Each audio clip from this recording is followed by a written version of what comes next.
La leyenda comienza con un oficial francés del ejército de Napoleón en la guerra franco-prusiana del siglo XIX. El oficial más condecorado del ejército de Napoleón Bonaparte, el emperador, tenía que entregar un mensaje de suma importancia tras líneas enemigas. Y fue así como montando a su caballo cabalgó durante horas. Eventualmente se topó con el enemigo y tuvo que defender su vida con pistolas y espadas.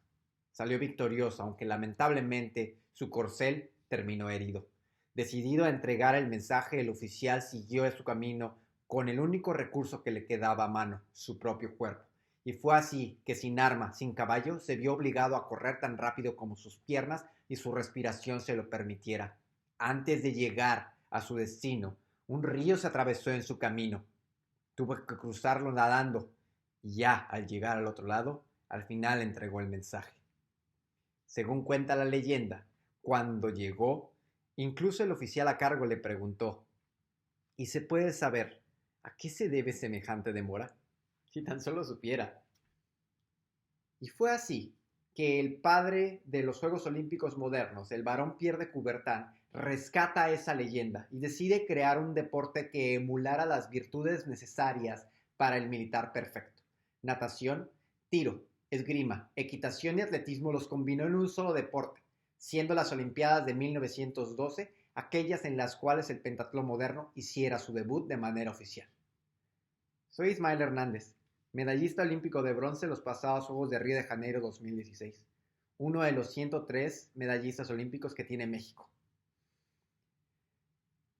Al igual que en la leyenda, tuve que enfrentarme a muchos obstáculos para cruzar esa meta.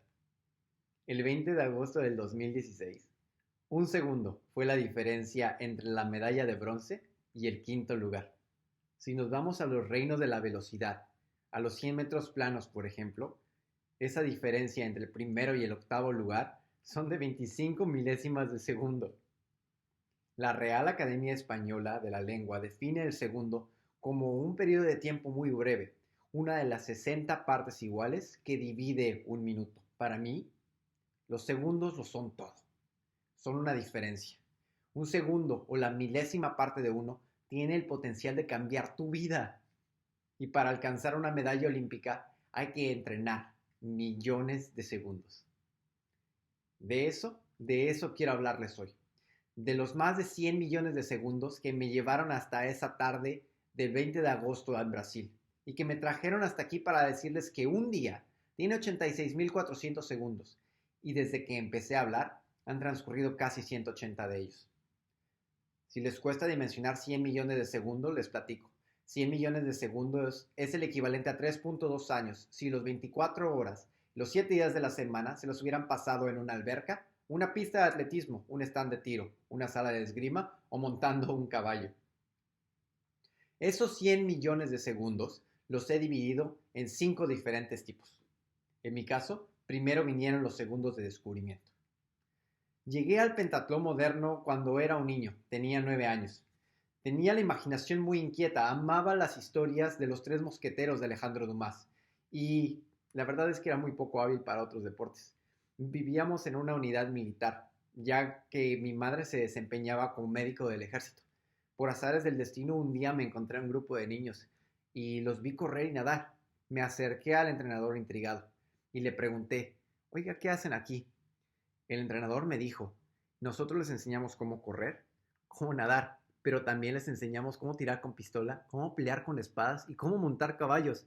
Y honestamente, ¿qué niño no queda enganchado en un deporte después de escuchar de pistolas, espadas y caballos en una misma oración? Inmediatamente quedé enganchado. Y durante lo que serán tal vez mis primeros 10 millones de segundos, me dediqué a entrenar pensando lo divertido que sería algún día convertirme en el heredero de D'Artagnan y aprender a batirme en duelos como los mosqueteros de Alejandro Dumas. Fue cuestión de segundos que encontrara a este grupo de niños. Cuestión de segundos que me enganchara para entrenar pentatlón moderno. Y fueron esos segundos los que me enseñaron una de las lecciones más importantes hasta el día de hoy. Por más fuera de lo común que parezca una oportunidad, un deporte, una decisión, una acción, siempre debemos animarnos a descubrir. A veces incluso dentro de nosotros mismos y aproximarnos con la mente abierta, algo que en segundos puede que nos cambie la vida. ¿Cuántas veces no nos arriesgamos por vergüenza, por comodidad, por miedo o por falta de información? Y en cuestión de segundos tal vez ya hayamos perdido la oportunidad de descubrir algo nuevo. Pero bueno, aún falta más allá de solo el descubrimiento. Y aquí es cuando vienen los segundos tipos de segundo. Los segundos de aprendizaje. Aproximadamente 36 millones de segundos de pura paciencia. Después de descubrir mi pasión por el pentatlón, llegó el momento de aprender el resto de las disciplinas. Empecé por incorporar el tiro a mi rutina de natación y carrera. Y al igual que en su momento la natación, el tiro se convirtió en mi talón de Aquiles. Gracias a entrenamientos extras, a escuchar a mis entrenadores y a mucha paciencia, fue como poco a poco empecé a mejorar. El mismo patrón se repitió en esgrima. Al principio llegué con la idea de que esgrima sería bastante fácil. Total, ¿cuántos actores no habíamos visto todos nosotros peleando con espadas en películas y en la tele? No podría ser tan difícil, ¿verdad? Un entrenador alguna vez me dijo que el esgrima era como ajedrez en movimiento, un deporte de estrategia y explosividad. Y a mi corta edad me creí el paralelismo. Lo que mi entrenador no me había dicho es que, a diferencia de las jugadas, estas pasaban en milésimas de segundo y un movimiento en falso podía terminar en una estocada bastante dolorosa. Pero bueno, seguí entrenando. Millones de segundos después, mejoré. Y eventualmente llegué a la equitación. La equitación también me tomó mis millones de segundos, solo que aparte de esos segundos, me enseñó a saber cómo caer, literal y figurativamente hablando. Con cada nueva disciplina, conforme más tiempo le dedicaba al deporte, pasé de ser un atleta de media tabla a estar en los podios nacionales, a representar a México en competencias internacionales. El esfuerzo y los resultados positivos solo me motivaban a seguir entrenando, pero esto evidentemente me costó años, horas, segundos de dedicación, de dolor, de frustración, de fracasos. Algo a veces difícil de entender en una generación que vive en la inmediatez, pues cuando no hay resultados viene la desmotivación, el rechazo, la renuncia. Y es en esos momentos cuando tenemos que recordar por qué empezamos algo, aceptar que nos va a tomar tiempo llegar a esos resultados y ojalá no sean 36 millones de segundos. Al final, lo que sí es un hecho es que hay una correlación entre el tiempo que le dedicamos a una actividad y la mejora en los resultados. Después de estos segundos vienen los segundos de decisión, aproximadamente 800,000 segundos. Cortos, cruciales. Porque ¿qué pasa cuando creemos haber encontrado las respuestas de nuestra vida, pero la vida decide cambiarnos las preguntas? ¿Qué pasa cuando nuestras metas cambian? ¿Qué pasa cuando lo seguimos intentando, pero nuestro talento no es suficiente para lo que queremos lograr?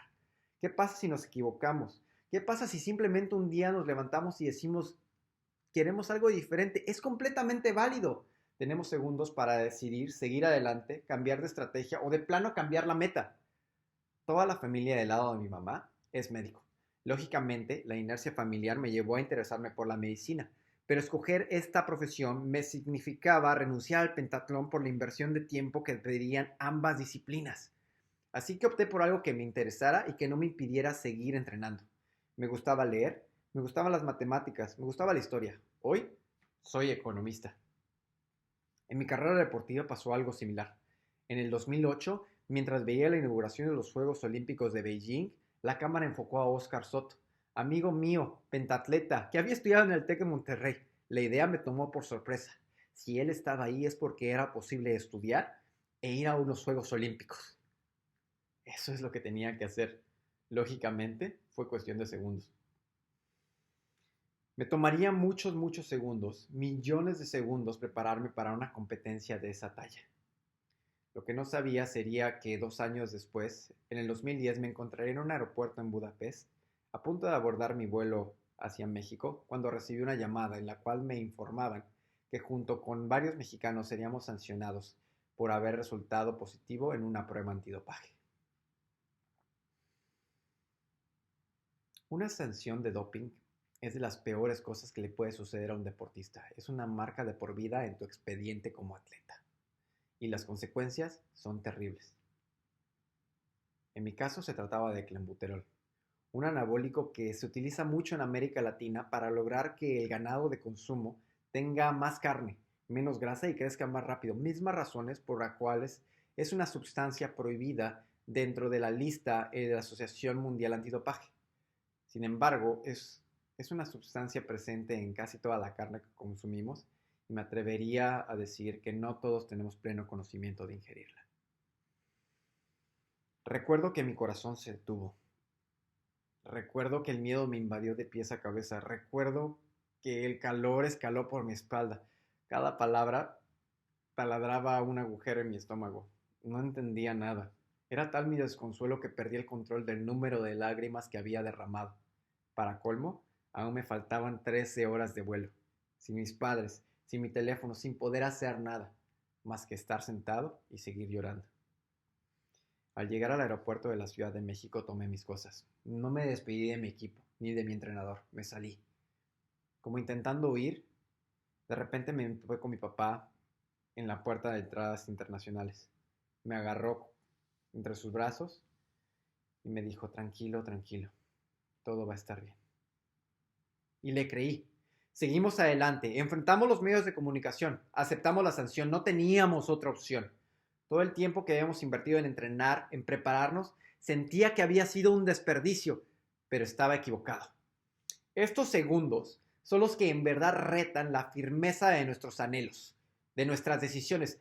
No tengan miedo de tomarse tiempo para pensar sobre su futuro, meditar sobre sus errores, sus aciertos y recuerden, la decisión sobre cómo reaccionar a una situación siempre está en nuestras manos. Después llegan los segundos de fracaso. Aproximadamente 500,000 segundos.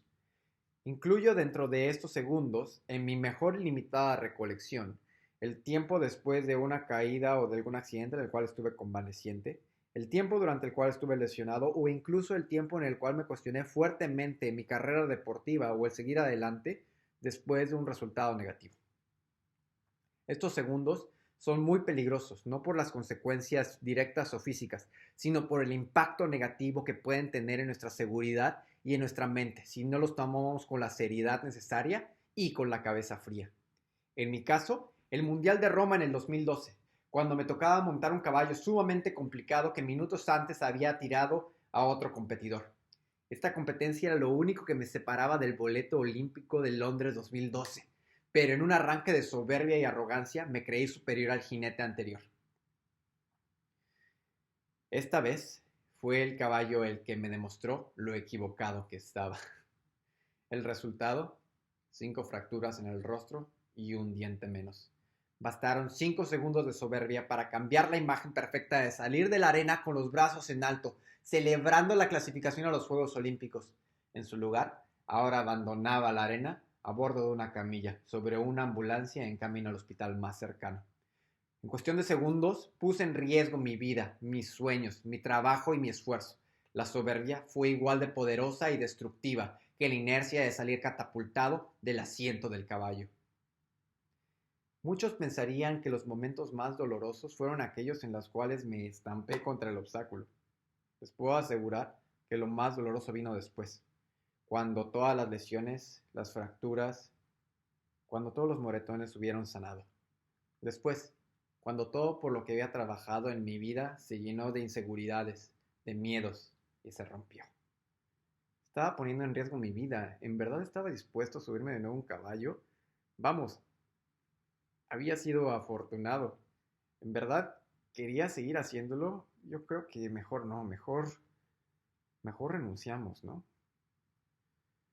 Y aquí fue cuando todos los segundos de repente hicieron clic, se conectaron, encajaron. En la vida siempre habrá situaciones que por una u otra razón no salen como lo planeamos y debemos de ser lo suficientemente humildes para identificar nuestros errores, reconocerlos y si depende de nosotros, saber qué podemos hacer para mejorarlos, para corregirlos. Recordar que el fracaso a veces es puro aprendizaje disfrutado de momentos difíciles ayuda a hacerle frente a estos segundos sumamente incómodos. Finalmente, llegan los segundos de excelencia. 28,799 segundos. Sin lugar a duda, los segundos más difíciles de conseguir. Son el resultado de todos los demás. En mi caso, Ese es el número de segundos exactos de mi competencia de Río de Janeiro el 20 de agosto. Es el número de segundos más cortos, resultado del esfuerzo de toda una vida. Para mí, esto fue una esgrima bien planeada y bien estructurada, usando una estrategia como el mismísimo D'Artagnan, una natación contundente y rápida, una confianza y humildad plena sobre el caballo, un tiro del cual Robin Hood se hubiera sentido orgulloso, una carrera tan rápida como aquella del oficial francés de las leyendas. Vamos. Tantos segundos invertidos para que el día en que una nueva situación inesperada se nos cruzara, no nos impidiera cruzar la meta. Ese 20 de agosto no fue perfecto. Mi espada se descompuso, mi pistola se rompió, mis agujetas, vamos, se desabrocharon en la última vuelta. No importó. El resto de los 100 millones de segundos estaban ahí para ayudarme, para no rendirme.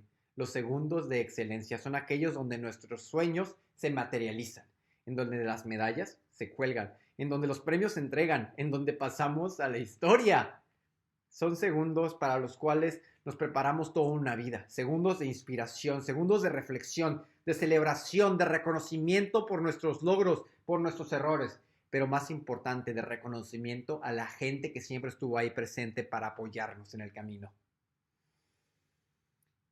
Si en lugar de 28.799 segundos hubieran sido 28.800, hoy estaría contándoles esa historia desde la perspectiva de un quinto lugar. Y no por eso sería diferente lo que les estoy diciendo hoy.